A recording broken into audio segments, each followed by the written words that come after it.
ಲೋಕಸಭಾ ಚುನಾವಣೆ ಸಮೀಪಿಸುತ್ತಿರುವುದರಿಂದ ದೇಶದಲ್ಲಿ ಅಖಾಡ ಕಾವೇರತೊಡಗಿದೆ. ಇನ್ನೂ ಒಂದು ಹೆಜ್ಜೆ ಮುಂದೆ ಹೋಗಿರುವ ಕೇಂದ್ರ ಬಿಜೆಪಿ ನಾಯಕರು ಈ ಬಾರಿ 400 ಅಂತ ಘಂಟಾಘೋಷವಾಗಿ ಹೇಳುತ್ತಿದ್ದಾರೆ. ಪ್ರಧಾನಿ ನರೇಂದ್ರ ಮೋದಿ ಅವರಂತೂ ಸಂಸತ್ ಎರಡು ಕಲಾಪಗಳಲ್ಲೂ 3C ಬಾರ್ ಮೋದಿ ಸರ್ಕಾರ ಅಬ್ಕಿ ಬಾರ್ 400 ಪಾರ್ ಒತ್ತಿ ಹೇಳುತ್ತಿದ್ದಾರೆ. ಹಾಗಾದರೆ PM ಮೋದಿ ಹೇಳುತ್ತಿರುವ 400 ಸ್ಥಾನದ ಇಂದಿನ ಮರ್ಮವಾದರೆ ಏನು?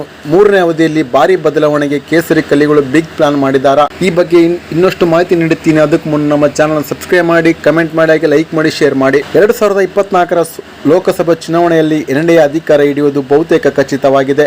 ಎಲ್ಲ ರಾಷ್ಟ್ರೀಯ ಸಮೀಕ್ಷೆಗಳು ಮೂರನೇ ಬಾರಿಗೆ NDA ಅಧಿಕಾರ ಹಿಡಿಯುವುದು ಖಚಿತ ಎಂದು ಹೇಳುತ್ತಿವೆ.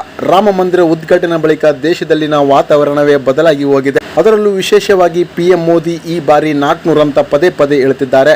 ಅಷ್ಟೇ ಅಲ್ಲ, ಬಜೆಟ್ ಅಧಿವೇಶನದ ಜಂಟಿ ಅಧಿವೇಶನದಲ್ಲಿ ಅಬ್ಕಿ ಬಾರ್ 400 ಪಾರ್ ಹೇಳಿರುವುದು ನೋಡಿ ಮೋದಿ ಮುಂದಿನ ಅವಧಿಯಲ್ಲಿ ದೊಡ್ಡ ಲೆಕ್ಕಾಚಾರ ಇಟ್ಟುಕೊಂಡಿದ್ದಾರೆ ಎಂಬ ಮಾತುಗಳು ಹರಿದಾಡುತ್ತಿವೆ. ಮೊದಲ ಅವಧಿಯಲ್ಲಿ ಆರ್ಥಿಕ ನೀತಿಗಳ ಸುಧಾರಣೆ ಮಾಡಿ ಹೊಸ ಯೋಜನೆಗಳಿಗೆ ಮುನ್ನುಡಿ ಬರೆದರೆ, ಎರಡನೇ ಅವಧಿಯಲ್ಲಿ ದೇಶ ಭದ್ರಗೊಳಿಸುವ ಕಾರ್ಯದಲ್ಲಿ ಯಶಸ್ವಿಯಾಗಿದ್ದಾರೆ. 370 ಕಲಂ ರದ್ದು, ನೋಟು ಅಮಾನ್ಯೀಕರಣ, ಗಡಿಯಲ್ಲಿ ಅಭಿವೃದ್ಧಿ ಕಾರ್ಯಕ್ಕೆ ಆದ್ಯತೆ, ಸರ್ಜಿಕಲ್ ಸ್ಟ್ರೈಕ್, ಹೊಸ ಸಂಸತ್, ರಾಮ ಮಂದಿರ ನಿರ್ಮಾಣದಂಥ ನಿರ್ಧಾರಕ್ಕೆ ಕೈಗೊಂಡಿದ್ದಾರೆ. ಆದ್ರೀಗ ಮೂರನೇ ಅವಧಿಯಲ್ಲಿ ಮತ್ತಷ್ಟು ಕಠಿಣ ಐತಿಹಾಸಿಕ ನಿರ್ಧಾರ ಕೈಗೊಳ್ಳುವ ಮುನ್ಸೂಚನೆ ಸಿಗ್ತಾ ಇದೆ.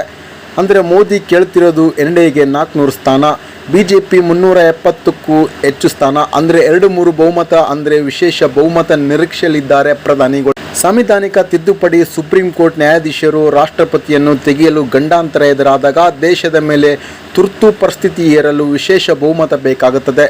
ಇಂಥ ಬಹುಮತ ಮೋದಿಯವರು ಕೇಳ್ತಿದ್ದಾರೆ.